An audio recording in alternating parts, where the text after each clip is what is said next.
Hello नमस्कार आदाब सत श्री अकाल और अस्सलाम वालेकुम। मैं हूं मोहम्मद अहमद काज़मी, लेकर आया हूं आपका पसंदीदा कार्यक्रम नज़र दुनिया पर।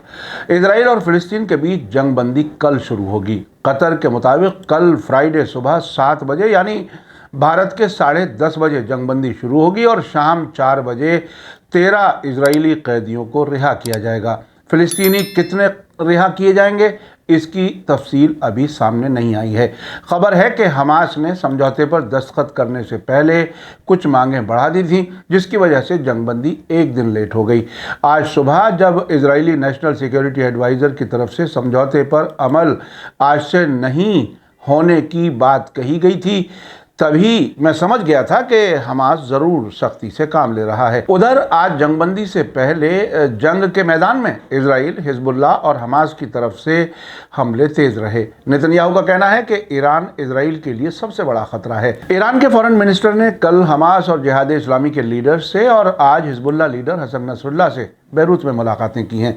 ईरान के प्रेसिडेंट का कहना है कि इजराइल को फ़िलिस्तीनियों के हाथों करारी हार हुई है। उधर अमरीकी एक्सपर्ट्स का कहना है कि हमास जंग पूरी तरह से जीत चुका है। खबरें काफ़ी अहम हैं, आखिर तक ज़रूर देखें। अगर आपने अभी तक media star world YouTube channel subscribe नहीं किया है तो सब्सक्राइब कर लें और घंटी दबाना ना भूलें ताकि हमारी हर नई वीडियो का नोटिफिकेशन आप तक पहुँच सके। आज BBC ने इजरायली सोर्स के हवाले से कहा था कि हमास ने एक्स्ट्रा यानी इजाफी मांगें रखी हैं। 3 दिन पहले हमास ने कहा था कि जंगबंदी उनकी शर्तों पर होगी। इजरायली सरकार के सोर्स का हवाला देते हुए BBC ने बताया था कि हमास की एक्स्ट्रा मांगों की तफसील मालूम नहीं हो सकी है। हमास ने कल कहा था कि समझौता आज यानी थर्सडे सुबह 10 बजे लागू होगा, लेकिन कल देर रात इजराइल के नेशनल सिक्योरिटी एडवाइज़र तजाची हनेगबी ने कहा था कि समझौते पर अमल फ्राइडे यानी कल से पहले शुरू नहीं हो सकेगा। आज इजरायली मीडिया ने बताया था कि अभी तक इजराइल और हमास के जरिए समझौते पर दस्तखत नहीं हो सके हैं। उधर आज जंग के मैदान में ऐसा लग रहा था कि जंगबंदी से पहले हर फरीक अपनी पोजीशन मजबूत करने की कोशिश कर रहा है। ईरान के पारस टुडे के मुताबिक गजा में फ़िलिस्तीनियों और इजरायली फ़ौजियों के बीच खतरनाक झड़पों के जारी रहने की खबर है।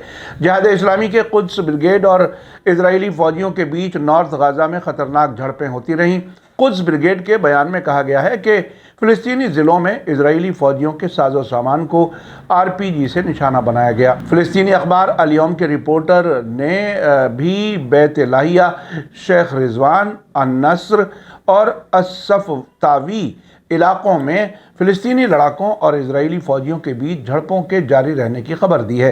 आपको बता दूं कि पिछले 48 दिनों से गजा पर इजरायली हमलों में मरने वाले फ़िलिस्तीनियों की तादाद 14,500 से ज़्यादा हो गई है, जिनमें 5,500 बच्चे और 3,500 औरतें हैं और कई हज़ार फ़िलिस्तीनी अब भी मलबे में दबे हुए हैं। उधर टाइम्स ऑफ इजराइल के मुताबिक हमास का दावा है कि उसने वेस्ट बैंक के जनीन शहर से नॉर्थ वेस्ट बैंक की एक यहूदी बस्ती पर रॉकेट दागा है। उधर IDF के जरिए गाजा के अल शिफा अस्पताल के डायरेक्टर मोहम्मद अबू सलमिया को गिरफ्तार करके उनसे हमास की मौजूदगी पर पूछताछ की जा रही है।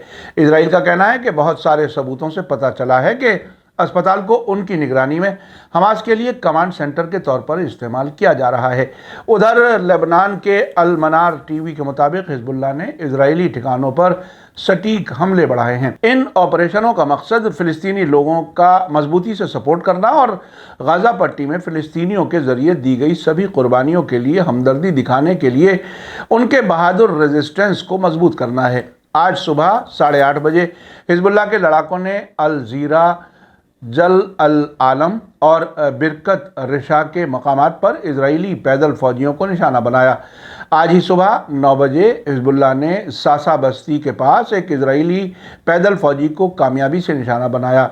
सुबह 9:15 बजे हिजबुल्लाह ने एक गाइडेड मिसाइल का इस्तेमाल करके अल राहिब मोहल्ले में मौजूद एक मरकबा टैंक को तबाह कर दिया। इसके बाद जब इजरायली पैदल फौजियों की एक प्लाटून टैंक के नज़दीक पहुंची तो उन्हें भी गाइडेड हथियारों से निशाना बनाया गया, जिससे दुश्मन के फौजी मारे गए। सुबह 10:15 बजे हिजबुल्लाह ने 48 कट्यूशा मिसाइलों को 91 डिवीज़न के 3रे इन्फेंट्री ब्रिगेड के हेडक्वार्टर सफ़ेद शहर के पास इन जिमिट बेस पर हमला किया।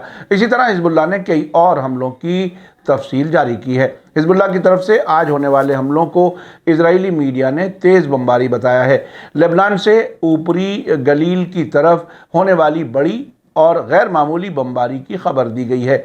बड़े धमाकों की गूंज पूरे इलाके में सुनी गई। इजरायली सोर्सेज ने इस हमले को हालिया जंग शुरू होने के बाद से देखा गया सबसे बड़ा हमला बताया है, जिसमें लेबनानी इलाके से ऊपरी गलील की तरफ कम से कम 50 मिसाइलें दागे जाने का चौंका देने वाला हमला है। IDF का कहना है कि लेबनान से दागे गए तकरीबन 35 रॉकेट नॉर्थ इसराइल में बॉर्डर पार कर गए। हिजबुल्लाह ने 48 रॉकेट दागने का दावा किया है। इजराइल का कहना है कि एयर डिफेंस सिस्टम ने कई रॉकेटों को रोक दिया। IDF का कहना है कि उसने जवाबी कार्रवाई में रॉकेट लॉन्चरों पर हमला किया। इसी बीच कल इजराइल के प्राइम मिनिस्टर बेंजामिन नेतन्याहू ने एक बार फिर कहा है कि ईरान हमारे लिए सबसे बड़ा खतरा है। उन्होंने मोसाद को हुक्म दिया है कि हमास के लीडर दुनिया में जहां भी मिले उनके खिलाफ कार्रवाई करें। अल जजीरा की वेबसाइट के मुताबिक नेतन्याहू ने कहा कि हमने ईरान से मुकाबले के लिए बहुत सी कार्रवाइयां अंजाम दी हैं। जंगबंदी की खिलाफ वर्जी की हालत में इजराइल जवाब देगा और हम इस बात पर निगरानी करेंगे कि जंगबंदी के दौरान हिजबुल्लाह क्या करता है। नेतन्याहू ने कहा कि मैंने जो बाइडन से कहा है कि जंगबंदी के खात्मे के बाद हम हमास को ख़त्म करने का काम दोबारा शुरू करेंगे। हमारी कोई जिम्मेदारी नहीं है कि हम गाज़ा पट्टी के रहने वालों को साउथ से नॉर्थ की तरफ गुजरने की इजाज़त दें। उन्होंने तस्लीम किया कि हमेशा फ़ौजी तरीके से मकसद हासिल नहीं किए जा सकते और हम कोशिश करेंगे कि हमास के ज़रिए कैदी बनाए गए सभी लोग वापस आ जाएं और हमें ये इत्मीनान हो जाए कि हमास इजराइल के लिए अब ख़तरा नहीं रहा है। इसी दरमियान ईरान के प्रेसिडेंट इब्राहिम रईसी ने कहा है कि फ़लस्तीनियों के हाथों गाज़ा में इजराइल को बेइज्जती वाली हार का सामना करना पड़ा है। उन्होंने ये बात आज तेहरान में असेंबली ऑफ एक्सपर्ट्स की मीटिंग के दौरान कही। उन्होंने कहा कि ज़ायोनीवादियों ने पहले ऐलान किया था कि वे गाज़ा पर कब्ज़ा करना चाहते हैं और हमास को तबाह करना चाहते हैं, लेकिन उन्होंने अपना कोई भी मकसद हासिल नहीं किया। इजराइल के जरिए औरतों और बच्चों का कत्ल और लोगों के घरों को तबाह किए जाने से इजराइल के खिलाफ दुनिया भर में नफरत बढ़ी है। अगर हम 40 से ज़्यादा दिनों के बाद एनालाइज करना चाहते हैं, हमें कहना होगा कि दुश्मन को बेइज्जती वाली हार का सामना करना पड़ा और फ़िलिस्तीनी लोगों और रेजिस्टेंस ने बड़ी जीत हासिल की है। उधर हिजबुल्लाह लीडर हसन नसरुल्लाह का कहना है कि उन्हें यकीन है कि रेजिस्टेंस की जीत होगी और इजराइल को फैसला कुन हार का सामना करना पड़ेगा। नसरुल्लाह ने आज बैरूत में ईरानी फॉरेन मिनिस्टर हुसैन अमीर अब्दुल्लाहियान के साथ मुलाकात में ये बात कही, जिसके दौरान उन्होंने इलाके में ख़ास तौर से फ़िलिस्तीन और लेबनान के ताज़ा वाक़यात पर बातचीत की। नसरुल्लाह ने गज़ा और वेस्ट बैंक में फ़िलिस्तीनी लोगों के रेजिस्टेंस की तारीफ़ की।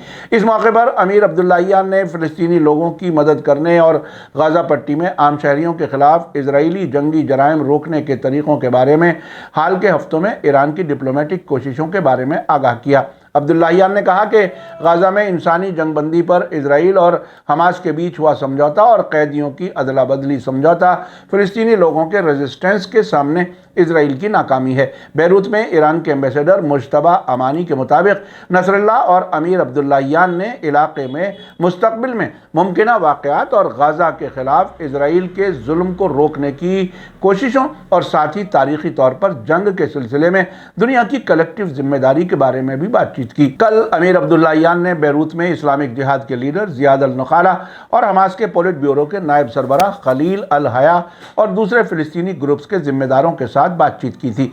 इससे पहले कल शाम बैरूत में मौजूद हमास के सीनियर मेंबर ओसामा हमदान ने हिजबुल्लाह लीडर से हमास के डेलीगेशन की मुलाकात के बाद कहा कि सैयद नसरुल्लाह को जीत का यकीन है। उन्होंने ये बात अलमनार टीवी से कही है। हमास के डेलीगेशन को गाज़ा में हमास के नायब सरबराह खलील अल हया लीड कर रहे थे। हमदान ने कहा कि एक्सिस ऑफ रेजिस्टेंस के मुख्तलिफ मूवमेंट्स इजरायली दुश्मन के खिलाफ जारी जंग के तरीके से मुतमईन हैं। हमदान ने लेबनान, इराक और यमन के मोर्चों से गाज़ा की सपोर्ट में होने वाले हमलों की तारीफ की। इस सब के दरमियान कुछ अमरीकी एक्सपर्ट्स का कहना है कि हमास जंग जीत चुका है। पारस टुडे के मुताबिक गाज़ा में हमास और इजराइल के बीच जंगबंदी का ऐलान होने के साथ ही अमरीका में ये ख्याल पूरी तरह दम तोड़ चुका है कि गाज़ा जंग में आखिरकार इजराइल को कामयाबी मिलेगी। अमरीकी इंटेलिजेंस के साबिक कमांडर स्कॉट राइटर का कहना है कि हमास अब एक ग्रुप से कहीं बड़ा सिस्टम बन चुका है। हमें ये याद रखना होगा कि हमास ने जितना बड़ा ऑपरेशन किया है इजराइल के खिलाफ, उतना बड़ा ऑपरेशन सिर्फ एक बार मिस्र की फौज कर पाई थी। हमास को जीत मिल चुकी है और इस सच्चाई को बदला नहीं जा सकता। उधर नॉर्थ वेस्टर्न यूनिवर्सिटी के प्रोफेसर अब्राहम शामा का कहना है कि गाज़ा जंग में जो हालात सामने आ रहे हैं उससे साफ है कि हमास को जीत मिल चुकी है। नॉर्थ और साउथ इजराइल से कई लाख ज़ायोनी अपना घर बार छोड़कर जाने पर मजबूर हो गए। स्कूल, यूनिवर्सिटियां, इंस्टीट्यूशन सब बंद हो गए। इजराइल की इकोनॉमी ठप हो गई है। इस हमले से पहले ज़ायोनियों में काफ़ी सेल्फ कॉन्फिडेंस दिखाई देता था, जो अब पूरी तरह से ख़त्म हो चुका है। साथ ही हार्वर्ड यूनिवर्सिटी के प्रोफेसर स्टीफन वॉल्ट का कहना है कि ये तो तय है कि इजराइल और हमास के सपोर्टर्स एक दूसरे को बुरा कहेंगे, लेकिन सच्चाई तो यही है कि लड़ाई में हमास ने अपनी ताकत और स्ट्रेटेजी से सबको चौंका दिया है। यही काम 50 साल पहले मिस्र और सीरिया ने किया था, जब अक्टूबर 1973 में उन्होंने अचानक इजराइल पर हमला किया था। आपने देखा कि हमास ने जंगबंदी शुरू होने से पहले अपनी शर्तें मनवाने के लिए जैसा सख्त रुख अपनाया है, उससे उनकी मजबूती जाहिर हुई है। किसी भी जंगबंदी से पहले वही फरीक सख्त रुख अपनाता है जो मजबूत होता है। अब ईरान के supreme leader Ayatollah Khamenei, president Ebrahim Raisi और हिजबुल्लाह लीडर हसन नसरुल्लाह ही नहीं बल्कि अमरीकी एक्सपर्ट्स भी एक ही बात कह रहे हैं कि हमास जीत चुका है। अब नेतन्याहू खिसियानी बिल्ली की तरह से यही कह पा रहे हैं कि इजराइल का ईरान सबसे बड़ा दुश्मन है। मीडिया स्टार वर्ल्ड लगातार नजर बनाए हुए है। इसी के साथ मुझे दीजिए इजाजत। आज का एपिसोड कैसा लगा कमेंट्स में जरूर लिखें। थैंक यू, धन्यवाद, शुक्रिया। जय भारत, जय हिंद। मीडिया स्टार वर्ल्ड के और वीडियो देखने के लिए हमारे चैनल को सब्सक्राइब करें और सीधे नोटिफिकेशन पाने के लिए बेल आइकन दबाएं। और अगर हमारी खबर सच्ची और अच्छी लगे तो अपने व्हाट्सएप, इंस्टाग्राम, फेसबुक और ट्विटर अकाउंट पर जरूर शेयर करें।